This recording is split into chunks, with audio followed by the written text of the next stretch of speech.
Nous revoici pour parler d'un sujet particulièrement clé en cette année de Ligue 1, à savoir le business model des clubs de foot en 2021.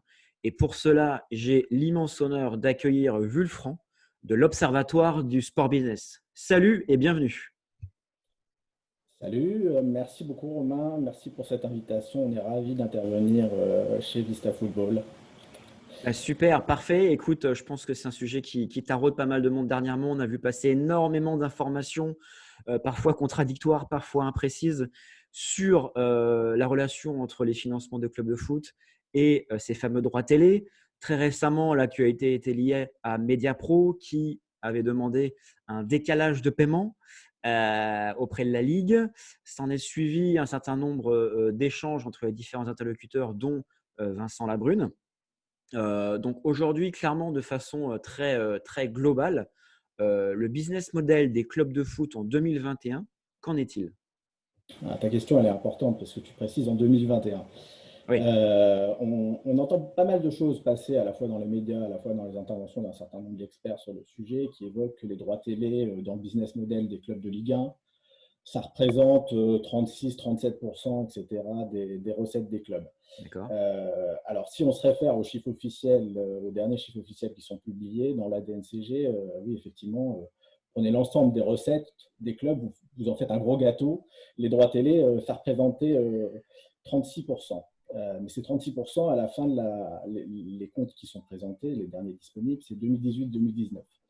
Il faut prendre un peu de hauteur par rapport à ça et rajouter deux éléments pour avoir une vision exhaustive de ce que c'est en 2021.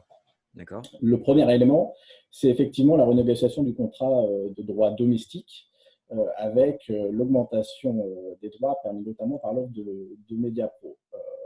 Globalement, ça veut dire qu'à partir de cette année, euh, les droits télé domestiques ont augmenté de plus de 50%.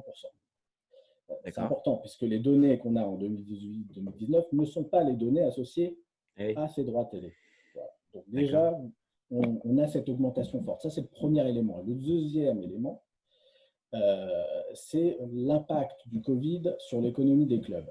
Mhm. Mécaniquement, aujourd'hui, les recettes des clubs ont particulièrement chuté sur les autres blocs de recettes qui touchent de manière habituelle. Ça veut dire quoi? Ça veut dire que les recettes de billetterie au regard des huis clos ou des réductions de capacité d'accueil de public ont fortement chuté, voire très fortement chuté, Oui, sont proches du oui, néant. tout à fait. Il en est de même pour les autres produits, c'est-à-dire les recettes de merchandising qui sont directement impactées, les recettes commerciales aussi, puisque vous avez un certain nombre d'OP qui n'ont pas lieu. Mhm. Voilà. Et d'une manière générale aussi, la dernière dimension où on sort des recettes d'exploitation classiques, qui sont les recettes de transfert, de mercato, Tout à fait. qui sont des recettes fondamentales pour les clubs de Ligue 1, ont aussi été impactées. Le mercato estival, par exemple, s'est conclu il y a à peu près 2 semaines. Et Tout à quand vous fait. regardez et quand vous analysez les chiffres versus l'année précédente, les clubs de Ligue 1 ont vendu des joueurs, mais avec une baisse du niveau des ventes d'environ 450 millions d'euros par rapport à l'an dernier. D'accord. 450 millions d'euros, c'est 450 millions d'euros de recettes qui sont en moins. Donc, vous Mhm. avez ces recettes de vente en moins, vous avez ces recettes de billetterie en moins, vous avez ces recettes de marchandising en moins et ces recettes commerciales en moins. À côté de ça, vous avez votre gâteau des droits télé, si tant est qu'il est payé, bien sûr, parce que c'est un peu le problème de Mediapro, qui Tout à a fait. pris 50%. Donc, clairement, si on fait une estimation À la assez louche. rapide, Oui. aujourd'hui, on n'est pas à 37%. Hein. Enfin, Mhm. faut se dire les choses clairement. On va certainement d'ailleurs travailler via l'Observatoire à publier, à essayer de faire une estimation un peu précise. Moi, je pense, à titre personnel, Oui. qu'on s'approche des 70% sur une saison 2021. On est vraiment à 70% Wow.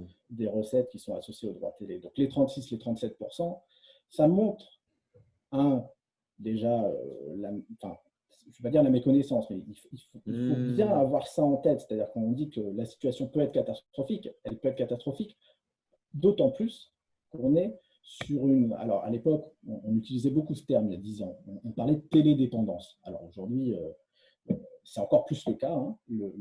Si on est sur du 70%, enfin, c'est colossal. Enfin, vous avez Bien une sûr, bien dépendance de sûr. clients, c'est dramatique. Et puis surtout, on est sur du 70% qui sont composés majoritairement, puisque en fait les droits télé, on parle beaucoup de Mediapro, etc. Mediapro à 80% de la Ligue 1. Mhm. C'est une chose. 80% de la Ligue 1 sur les droits domestiques. Donc les droits domestiques, pour expliquer très rapidement ce que c'est donc les détenteurs de droits font l'acquisition des droits pour la diffusion sur le territoire français. À côté de ça, vous avez les droits internationaux. Donc la Ligue de football professionnel vend la diffusion de la Ligue 1 à l'étranger à un opérateur qui a charge de commercialiser ses droits. Là, pour le coup, la Ligue 1 en tire des recettes qui sont relativement faibles.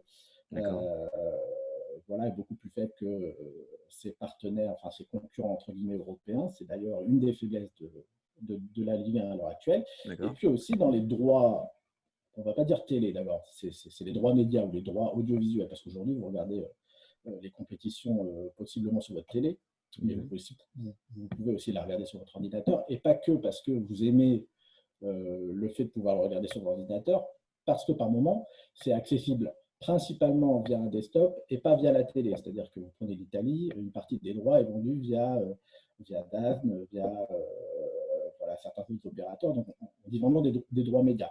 La dernière partie, on en parle peu, c'est les droits issus des recettes de l'UEFA. C'est quoi les droits issus des recettes de l'UEFA? Vous prenez les clubs qui participent au Coupe d'Europe, qui touchent des sommes relativement importantes. On en parle pas mal. Il faut savoir que les recettes de l'UEFA, à 85%, un peu plus de 85%, c'est issu des ventes de droits télé. Voilà. Ça représente quoi? Les recettes de l'UEFA, c'est 3,8 milliards d'euros. Donc, vous avez 3,3 milliards d'euros qui sont issus des droits, qui sont issus de la vente des droits télé. Et ces 3,3 milliards d'euros, il y en a une grosse partie qui est redistribuée via les primes versées dans le cadre de la Champions League et dans le cadre de l'Europa League. Voilà, donc, toutes les primes qui sont versées et touchées par les clubs cette année, ça va être donc le PSG, ça va être l'OM, ça va être Rennes. À 85%, on peut se dire, ça provient de la vente de droits télé. Et ça s'additionne, quand ça arrive dans les recettes de ces clubs, ça s'additionne au volet des recettes de droits télé versées directement par la Ligue. C'est-à-dire qu'il y a la Ligue qui verse ses droits télé, issus de la vente domestique et droits télé étrangers. Et puis il y a l'UEFA aussi qui verse des recettes de droits télé. Donc le sujet des droits télé est un sujet vaste. Et l'importance prise par le montant des droits télé, ou l'importance, on va généraliser, pris par le montant des primes de l'UEFA versées est telle qu'aujourd'hui, dans l'économie des clubs, c'est donc fondamental. Je vais prendre un exemple. L'OM, Rennes. Donc, bon, l'OM a perdu son premier match. Très bien. Partant du principe que l'OM ne gagne aucun match de Champions League en groupe. Attention, ils l'ont déjà fait, mais oui. Non, mais sans le souhaiter. Si demain, dans l'équation, vous avez l'Olympique de Marseille qui fait ses 6 matchs, qui n'en gagne pas un, combien vont-ils toucher de l'UEFA en termes de recettes d'une manière générale? Est-ce que tu as une idée à peu près de combien ça va représenter? Alors, ils perdent tous leurs matchs. Ouais. Alors, de par mes parties sur Football Manager et de par quelques lectures, il me semble qu'ils vont quand même toucher une somme pas trop minime. Moi, à la louche comme ça, je dirais peut-être 15 millions, 10-15 millions. Ou peut-être que je suis complètement à côté de la plaque, je ne sais pas, dis-moi. Tu es un peu en dessous, voire même beaucoup en dessous. D'accord. L'OM est assuré de toucher, moi je dirais, à peu près 42 millions. D'accord. Ah oui, j'étais complètement en dessous. J'étais le tiers. En perdant tous ces matchs, 42 millions. Rennes, en perdant tous ces matchs, 33-34 millions d'euros. D'accord. Voilà. Waouh. Et le PSG, on dépasse les 55 millions d'euros. D'accord. Ça, c'est en perdant tous ces matchs. En faisant l'effort de tout perdre. L'effort de perdre. Non, mais tout simplement, c'est assez mécanique. C'est là aussi, on parle de business model, on parle beaucoup de droits télé, on parle de Mediapro, on y reviendra un petit peu parce qu'il y a quelques éclairages certainement à apporter par rapport à ça. Aujourd'hui, une part fondamentale des recettes des clubs professionnels, de certains clubs professionnels, parce que la Coupe d'Europe, tous les clubs ne participent pas à la Coupe d'Europe, provient des primes versées par l'UEFA et primes versées par l'UEFA qui sont dues aux ventes des droits télé réalisées par l'UEFA sur les Coupes d'Europe. Voilà. Je peux t'expliquer d'ailleurs mécaniquement pourquoi ça fait 45, hein, pourquoi ça fait 35. Hein. Alors, bah, vas-y, vas-y très rapidement parce que j'ai une batterie de Ouais, tu questions derrière. couperas. Non, mais tu couperas après. C'est pas, quand un club se qualifie pour les phases de groupe, Ouais, il prend. Alors, je vais juste mettre une petite réserve avant. Hein. Ce sont les données calées sur l'an dernier. Cette année, l'UEFA n'a pas communiqué le prize money. Le prize money va être certainement dépressé d'environ 5% par rapport à ok. l'an dernier. Ouais, 5%, ça c'est intégré. On verra dans quelle mesure il est répercuté. Mais quand on se qualifie l'an dernier en phase de groupe, on prenait 15,25 millions d'euros. Donc, vous êtes d'accord. en phase de groupe, c'est 15 millions, Mhm. 15,25 millions d'assurés. Le pactole. Ensuite, il y a parmi la redistribution prévue par l'UEFA des primes de performance. OK, primes de performance, vous ne gagnez pas de match en groupe, vous prenez zéro sur les primes de performance. Mhm. Mais après, il y a une partie des droits télé qui sont distribués au regard de votre performance historique en Coupe d'Europe sur les dernières années. Vous avez un Ah, coefficient, un indice UEFA coefficient, qui est un indice UEFA sur 10 ans. Et d'accord.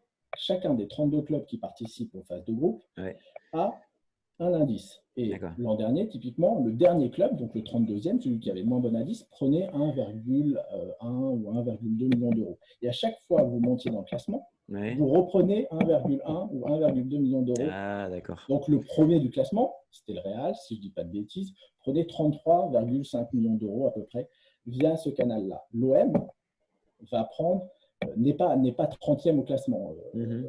Je ne sais plus exactement le classement, ça se ressort facilement. Donc ça, c'est la.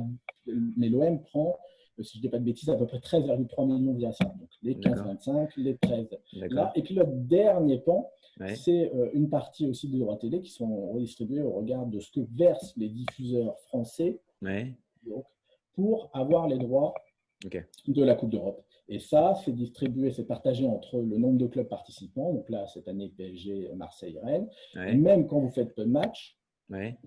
bah, vous prenez à peu près une quinzaine de millions d'euros, même quand vous avez une performance mauvaise. Donc tout ça D'ac- fait qu'au final, bah, un club comme l'OM prendra à peu près 45 millions d'euros, même en étant très mauvais, ce qu'on lui souhaite pas bien entendu. D'accord. C'est d'une part extrêmement important et ça change cet axe, ça change tous les axes, tous les avis possibles parce qu'on en a entendu des bêtises du coup. À Bah, la lumière de ça, on comprend beaucoup mieux les choses. Et juste par curiosité, c'est-à-dire qu'au niveau de ces coefs, on peut imaginer que cette année en Ligue des Champions, l'un des clubs qui a le plus petit coef, c'est par exemple Rennes, ou par oui, tout exemple à fait. le club norvégien de Midtjylland, je ne sais pas vraiment le dire. Ouais, Ferencvaros, enfin voilà, des clubs. Bah, en Ferencvaros, fait, ouais. les clubs qui participent rarement à la Coupe d'Europe, pas à la Champions League. Il faut bien, l'indice UEFA, il est calculé Ouais, aussi sur les participations à l'Europa League. tout à fait. Donc oui, Rennes fait partie des 5 clubs les moins bien classés. Donc perd de l'argent à ce niveau-là. Et plus Rennes va participer aux Coupes d'Europe, plus Mm. Rennes aura un indice important et gagnera de l'argent via ça. Et pourquoi c'est important cette somme? Parce que 45 millions pour l'OM, il faut bien que les gens se rendent compte d'une chose. Hein. Les recettes, le chiffre d'affaires de l'OM, hors Mhm. mutation, donc hors transfert, Ouais. sachant qu'en plus cet été, C'était l'absence de maigre. transfert voilà, était relativement maigre, mais quand vous regardez les rapports des NCG 2018-2019, les recettes hors mutation, c'est 130 millions. Donc 130 D'accord. millions, 130 millions, combien ça pèse 45 millions par rapport à 130? Eh ben, on est Ben sur un voilà, bon tiers. Ouais. voilà. C'est toute l'importance Euh, de ces recettes-là aujourd'hui dans le business model d'un certain nombre de clubs. d'accord. Donc, dépendance, on va dire, extrêmement importante aux Ouais, droits diffusion télé, dépendance. voilà, diffusion dépendance, que ce soit les droits domestiques et les droits européens. Très bien. Ouais, et peut-être un jour les droits étrangers, hein, elle sera revalorisée, la Ligue 1. Voilà. Alors, elle va revaloriser. J'espère qu'entre-temps, Neymar va pas partir. Sinon, la valorisation va en prendre encore un coup.